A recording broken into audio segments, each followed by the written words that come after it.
In this video, I'm going to show you how to use a flat bar to remove nails. The first thing we're going to do is knock a nail in so that we can remove it. So we'll knock our nail in.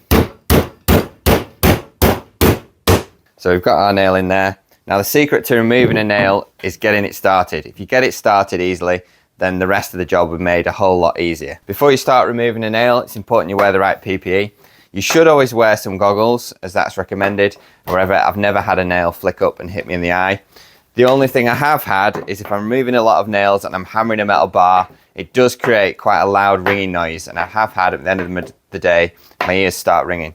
So I'd recommend you definitely wear a pair of ear defenders if you've a lot of nails to remove. So whenever you're removing nails, I think there are two pieces of equipment that are often overlooked, and that is a little sacrificial piece of wood to protect your wood surface. So if you're doing something quite neat or intricate, then I would recommend getting a little block of wood. This is actually a piece of 1/4 inch plywood that I'm just going to use to lever off. And another overlooked tool is one of these. I always carry one of these in the toolbox. They're great to just get the nail started. They're called tack lifters, but they're actually really good at removing small nails as well. And if you can find yourself a heavy duty one of these, they're brilliant to carry around. We'll pop a list of tools in the description in case you need any yourself. But this is great for just getting the nail started and causing the minimal amount of damage. So before we use our flat pry bar, we're going to go in there with our tack lifter and we're just going to try and expose the head of this nail. Get that under.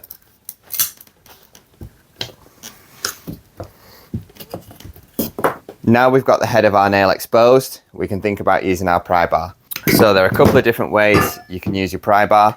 There's actually 3 ways to remove a nail using this one piece of equipment. And often it depends where you can get your bar in. If you're working on a construction site, you might be in a confined space, so you might only be able to use the bar in a certain way.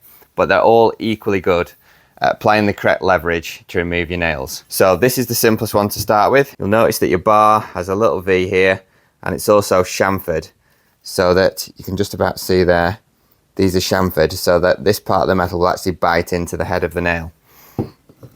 So we place that on there.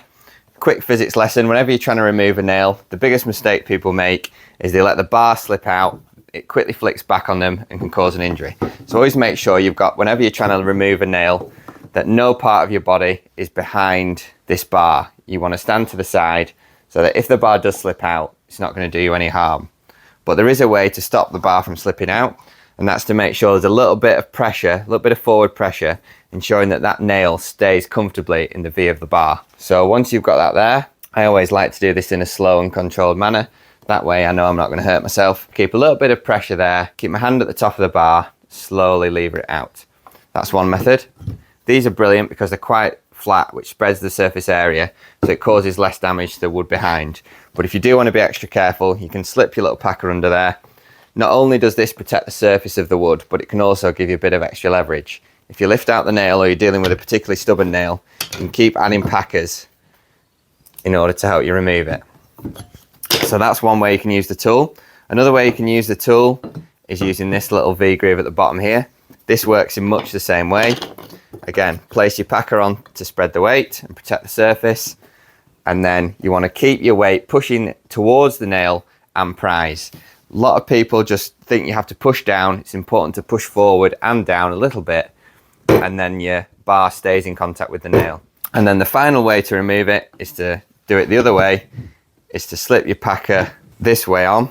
Again, you can build up packers. It's always useful to have a few of these. You're actually going to lift the bar up to remove the nail. You've got to make sure that when using the bar this way, you're pulling the bar towards yourself so that the nail stays in the V, and then lift it up and you can extract your nail that way. If you've learned something, please drop us a like, and if you have other techniques and other ways to use a pry bar, let us know in the comments. If you want to be updated with more DIY tips to help you with your project, subscribe to the channel. Thanks for watching.